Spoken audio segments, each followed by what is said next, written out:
एक दिन सुबह सुबह चंदनपुर गांव में सन्नाटा छा जाता है। अरे बहन, तुझे पता है वो जो सुरेश है ना? कौन? वह तोतला? अरे वही जो सरपंच जी के घर के पास रहता है, उसका किसी ने खून कर दिया।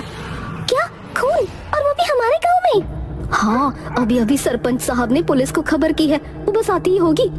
तभी पुलिस की गाड़ी सुरेश के घर आती है। पुलिस वहाँ पर लाश को देखती है। सुरेश की लाश खून से लथपथ जमीन पर पड़ी होती है। पुलिस पूरे घर को अच्छे से देखती है। अच्छा, तो आप ये बताइए कि सुरेश की किसी से दुश्मनी थी या आपको किसी पर शक है? उसका आप सबसे कैसा रिश्ता था? अरे साहब, सुरेश हमारे गांव में नया नया आया था। दुश्मनी का तो हमें नहीं पता, लेकिन इसकी वो दूध वाले राजू से कुछ दिन पहले लड़ाई जरूर हुई थी।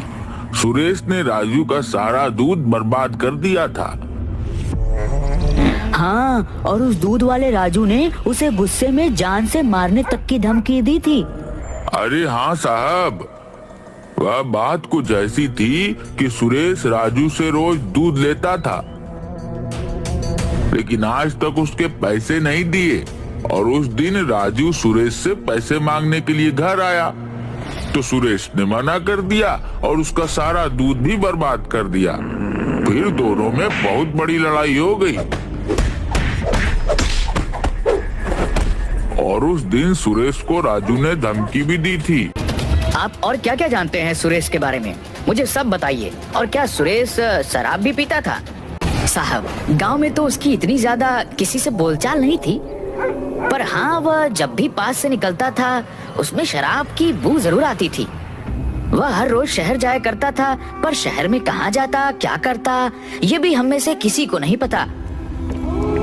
सर, ये देखिए मुझे क्या मिला।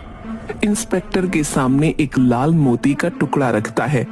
पुलिस वहाँ पर सील लगा देती है और राजू के यहाँ पूछताछ करने जाती है। राजू उसके घर में लेटा हुआ था। तभी दरवाजे पर खटखटाने की आवाज होती है। अरे भाग्यवान, जाओ और जाकर दरवाजा देखो जरा, इस वक्त कौन है। राजू की पत्नी खिड़की से झांककर देखती है तो उसे पुलिस की गाड़ी दिखती है। वो घबराती हुई राजू के पास जाती है। पुलिस, हमारे घर में पुलिस आई है। आप सच सच बताएं, आपने कुछ गलत काम तो नहीं शुरू कर दिया है ना? क्या पुलिस? अरे बाप रे, सुन, मुझे कहीं छुपा दे। अरे पर तुमने आखिर किया क्या है जो तुम पुलिस से छुपाने की बात कर रहे हो? अरे मेरी माँ, अभी तो मुझे कहीं छुपा दे, मैं तुझे बाद में सब कुछ बताता हूँ। राजू की पत्नी उसे एक बड़े से संदूक में छुपा देती है और दरवाजा खोलती है। अरे पुलिस, आप यहाँ कैसे? क्या यह राजू दूध वाले का ही घर है? हाँ, घर तो उन्हीं का है। अच्छा, तो कहाँ है आपके पति? वो तो यहाँ नहीं है, वो तो शहर गए हुए हैं।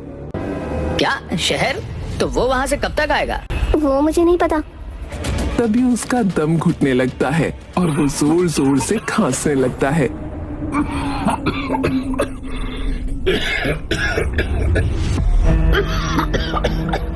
कौन है? कौन है अंदर? अरे साहब, मुझे माफ कर दो, मुझसे बहुत बड़ी गलती हो गई। अब आगे से मैं ऐसा कभी नहीं करूँगा। क्या आगे से नहीं करूँगा? तू कुछ करने के लायक बचेगा तभी तो कुछ करेगा ना। अरे इंस्पेक्टर साहब, मैं आपके पैर पड़ता हूँ, हाथ जोड़ता हूँ, पर मुझे छोड़ दीजिए। अरे मुझे कोई बताएगा इन्होंने किया क्या है? अरे मुझे क्या पता था कि इस गलती की मुझे इतनी बड़ी सजा मिलेगी। मैं तो बस दूध में पानी मिला मिला कर बेचता था और कुछ दिनों से पाउडर वाले दूध को बेचता था, पर मुझे क्या पता था कि इस गुनाह की मुझे इतनी बड़ी सजा मिलेगी। क्या? तो तुम मुझसे इसलिए बच रहे थे? मतलब तुमने सुरेश का खून नहीं किया? क्या खून? और ये ये तो एक मक्खी भी नहीं मार सकते, इंसान का खून क्या करेंगे? अच्छा, तो इसका मतलब कि तुमने सुरेश का खून नहीं किया? नहीं, और कौन सुरेश? वही जिससे तुमने लड़ाई की थी उस दिन, जिसने तुम्हारा सारा दूध बर्बाद कर दिया था।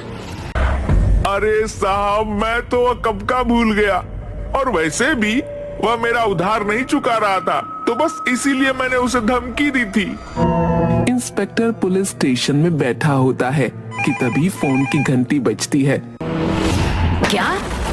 अच्छा ठीक है, मैं अभी आता हूँ। हवलदार चलो जल्दी, हमें रामपुर जाना है, किसी का खून हुआ है। फिर पुलिस जहाँ खून हुआ था वहाँ पहुँच जाती है।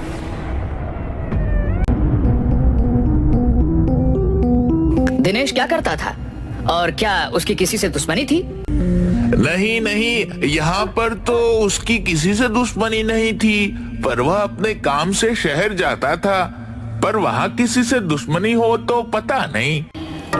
अच्छा तो दिनेश करता क्या था? साहब वह किसी दवाइयों की फैक्ट्री में काम करने जाया करता था, और हाँ उससे शराब की लत भी थी। पुलिस वहाँ से चली जाती है। इंस्पेक्टर बैठा हुआ कुछ सोच रहा था। क्या हुआ साहब? मैं ये सोच रहा था कि 2 ही दिनों में 2 खून हो गए, और तुमने एक बात पर गौर किया? क्या साहब? सुरेश और दिनेश दोनों के पेट में जो छुरा घोपा गया था वो एक ही तरह से घोपा गया था, और दोनों के घर की हालत भी एक जैसी थी। वह खूनी आया, बैठा, और फिर उस खूनी ने खून किया होगा। हाँ, और जैसा मोती हमें सुरेश के घर मिला था वैसा ही दिनेश के लाश के पास भी मिला। अच्छा सुनो, वह जो दोनों मोती हैं वो मेरे पास लेकर आओ।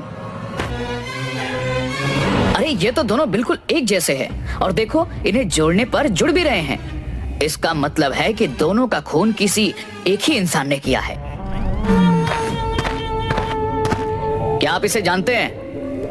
हाँ हाँ साहब, ये तो मेरी फैक्ट्री में काम करता है। शायद आपको पता नहीं है, पर इसे किसी ने मार दिया है। क्या?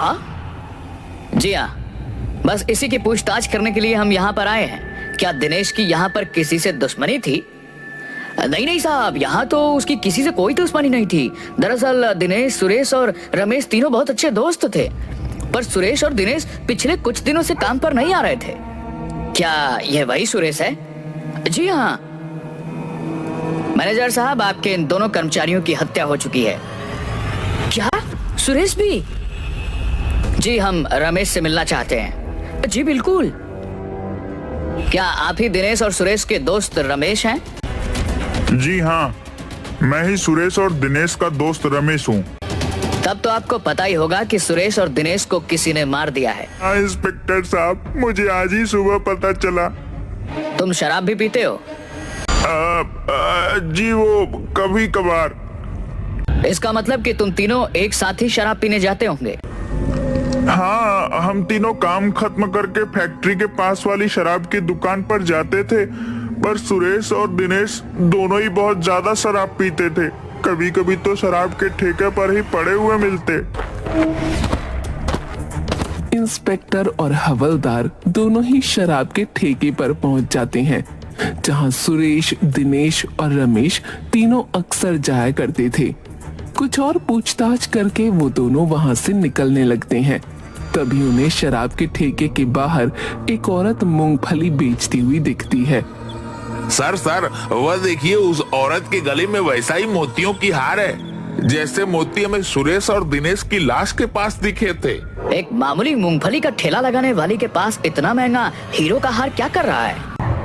साहब, ये मेरी माँ की आखिरी निशानी है, इसलिए मैं इसे हमेशा पहन के रखती हूँ।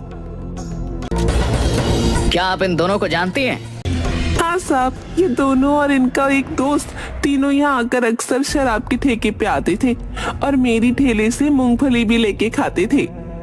अच्छा, तो आप इन दोनों के बारे में हमें कुछ बता सकती हैं? साहब, ये दोनों और इनका एक और दोस्त तीनों मुझे बहुत परेशान करते थे। अच्छा, तो इसलिए आपसे इन दोनों को जान से मार दिया और अब रमेश को भी धमकी भरे खत भेज रही हैं। अरे नहीं साहब, मैं उन दोनों का खून क्यों करूंगी भला? और आप खत भेजने की बात करें, मुझे तो लिखना पढ़ना भी नहीं आता। अगर मैं खत लिख सकती तो भला यहाँ पे मूंगफली क्यों बेचती? अगर तुमने खून नहीं किया तो तुम्हारी कान की बाली का मोती सुरेश और दिनेश की लाश के पास क्या कर रहे थे? बताओ, कहाँ है तुम्हारी कान की एक बाली? मैं मूंगफली बेच रही थी, उस दिन ये तीनों रोज की तरह मूंगफली लेने मेरे ठेले पे आए और मेरे साथ जोर जबरदस्ती करने लगे और मैं जैसे तैसे अपनी जान बचा के वहां से भाग निकली और शायद उसकी जोर जबरदस्ती में मेरी कान की बाली गिर गई होगी। मेरा भरोसा कीजिए साहब, मैंने किसी को नहीं मारा, मैं अपने बेटे की कसम खा के कहती हूँ। इंस्पेक्टर फिर से उन दोनों के घर जाता है और घर की अच्छे से जांच परख करता है। इंस्पेक्टर हवलदार को लेकर कहीं निकल जाता है और हवलदार दोनों रमेश के घर का दरवाजा खटखटाते हैं, पर उन्हें वहां रमेश नहीं मिलता। वो दोनों कुछ ही दूरी पर जाते हैं तब उन्हें रमेश भागता हुआ दिखता है। वो रमेश को पकड़ लेते हैं। बताओ, अपने ही दोस्तों का खून क्यों किया तुमने? अरे साहब, मैं क्यों करूंगा भला अपने ही दोस्तों का खून? बता, क्यों किया अपने दोस्तों का खून? बताता हूँ साहब। सुरेश और दिनेश दोनों ने ही मुझसे बहुत सारा उधार ले रखा था और दोनों ही उधार चुकाने का नाम नहीं ले रहे थे। एक दिन जब मैंने दोनों से उधार मांगा तब उन्होंने साफ साफ इनकार कर दिया। तब गुस्से में आकर मैंने दोनों को मारने का सोचा। उस दिन जब हम तीनों शराब के ठेके पर से निकले तब मैंने सुरेश को बहुत ज्यादा शराब पिला दी और उसे छोड़ने के लिए उसके घर तक गया। वो शराब के नशे में था। मैं कुछ देर वहाँ पर बैठा और फिर मौका पाते ही मैंने उसे मार डाला और रात के अंधेरे में मैं चुपचाप वहाँ से निकल गया।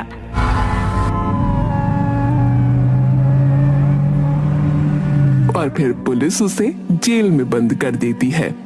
पर सर, आपको कैसे पता चला कि सुरेश और दिनेश का खून उसके ही दोस्त ने किया है? जब मैं दिनेश और सुरेश के घर फिर से गया तब मुझे सुरेश के घर में सिगरेट का एक छोटा सा टुकड़ा और वैसा ही लाइटर मिला जैसा कि उस दिन रमेश के पास देखा था।